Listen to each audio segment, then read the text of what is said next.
December 18 ప్రత్యక్షపరిచే మాటలు. చదవండి. యోహాను రాసిన మొదటి పత్రిక 1వ అధ్యాయము 1వ వచనం. జీవవాక్యమును గూర్చినది ఆది నుండి ఏది ఉండెనో, మేమేది వింటిమో, కనులారా ఏది చూచితిమో, ఏది నిదానించి కనుగొంటిమో, మా చేతులు దేనిని తాకి చూచెనో అది మీకు తెలియజేయుచున్నాము. యోహాను రాసిన మొదటి పత్రిక 1వ అధ్యాయము 1వ వచనం. దేవుడు సృష్టిలో తనను తాను బయలుపరుచుకున్నాడు. రోమా 1:20. కానీ సృష్టి మాత్రమే దేవుని ప్రేమ యొక్క పూర్తి కథను ఎప్పుడూ చెప్పలేదు. దేవుడు తన వాక్యమైన బైబిల్లో కూడా తనను తాను మరింత సంపూర్ణంగా బయలుపరుచుకున్నాడు. అయితే దేవుని అంతిమమైన మరియు అత్యంత సంపూర్ణమైన ప్రత్యక్షత ఆయన కుమారుడైన యేసుక్రీస్తులో ఉంది. యేసు నన్ను చూసినవాడు తండ్రిని చూసినట్లే అని చెప్పాడు. యోహాను 14:9.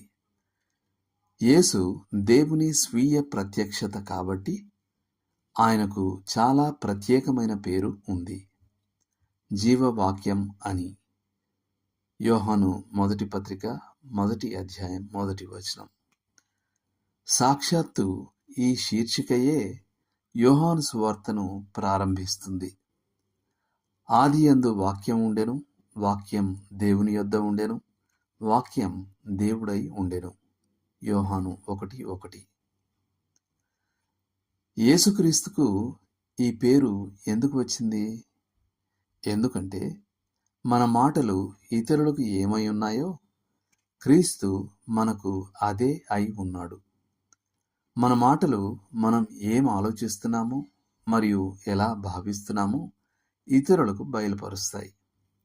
క్రీస్తు దేవుని మనస్సును మరియు హృదయాన్ని మనకు బయలుపరుస్తాడు. ఆయన దేవునికి మరియు మనకు మధ్య సజీవ భావ ప్రసార సాధనం. యేసుక్రీస్తుని తెలుసుకోవడం అంటే దేవుడిని తెలుసుకోవడమే. లోతుగా ఆలోచించాల్సిన విషయం. ఆయన సృష్టి ఆధారంగా దేవుని గురించి మీకు తెలిసిన కొన్ని విషయాలు ఏమిటి? యేసుక్రీస్తుని తెలుసుకోవడం ద్వారా ఆయన గురించి మీకు ఏమి తెలుసు? దేవుడు మిమ్మును దీవించును గాక. ఆమేన్.